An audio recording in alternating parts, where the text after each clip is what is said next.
Hey everybody, I'm Javi with Unexpected Virtual Tours and Training, where we host radically creative virtual events, and this is Fusion Factor, a space where we explore the sometimes subtle and often surprising cultural threads that connect our worlds. Be sure to like and subscribe to our channel to keep up with our latest explorations through the world of DEI training.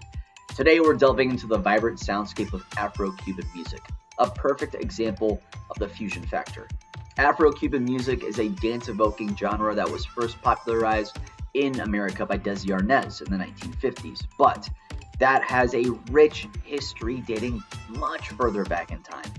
Afro Cuban music, as the name suggests, beautifully blends African rhythms and melodies with Cuban musical traditions, including significant influences from indigenous peoples and Spanish colonizers. Its evolution is a testament to the powerful cultural fusion that has shaped the sounds of Latin America ever since Spanish colonizers brought these three groups together in the 1500s. Our story begins in Africa, where diverse musical traditions have thrived for centuries. These traditions include infectious rhythms and narrative lyrics that feature call and response elements.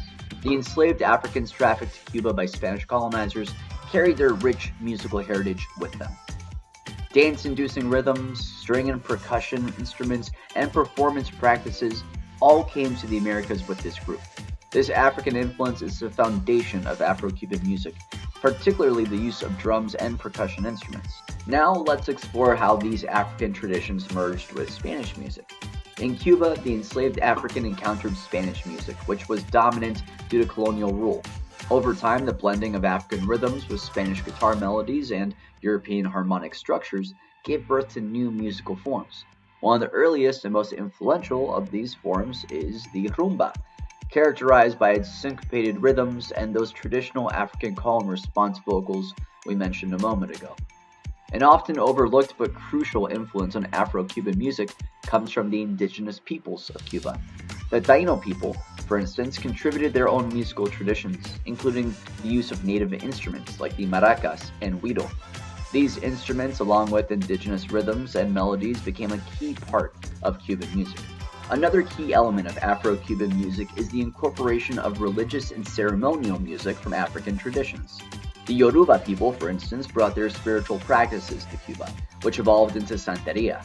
The sacred music of Santería, featuring the bata drums and complex rhythms, significantly influenced secular Afro-Cuban music. Songs dedicated to African deities, known as orishas, became an integral part of Cuban musical expression. As we move forward in time, we see the development of other Afro-Cuban genres such as son, mambo, and cha-cha-cha.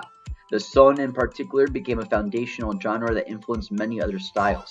It combined the Spanish guitar and lyrical forms with African percussion and rhythms. The tres, a three-string Cuban guitar-like instrument, played a crucial role in son music, bridging the melodic and rhythmic elements. Why is this story of Afro-Latinė fusion so important? Because it highlights the resilience and creativity of African, indigenous, and Spanish cultures in the face of historic socio-political changes. Afro-Cuban music is not just a genre, it's a symbol of cultural survival and synthesis, and it's a musical movement that has gone on to impact and influence nearly every other conceivable genre. It's a reminder of how diverse influences can fuse together to create something uniquely beautiful and powerful. Today's Afro-Cuban music scene continues to evolve, incorporating elements from jazz, hip-hop, and other global genres. Artists like Celia Cruz, Chano Pozo, and more recently, the Buena Vista Social Club have brought Afro-Cuban music to international audiences, showcasing the enduring appeal of this rich cultural fusion. This continual fusion factor is a testament to a cultural movement that will surely continue to stand the test of time. And speaking of time, that's all we have for this episode of Fusion Factor. But let's keep the conversation going in the comments below. You'll also see links to more resources in this video's description section. Thanks so much for watching, and if you're intrigued by the stories of cultural fusion, stay tuned for more episodes exploring the rich tapestry of our world's traditions. Until next time, stay curious, stay connected, and stay inspired.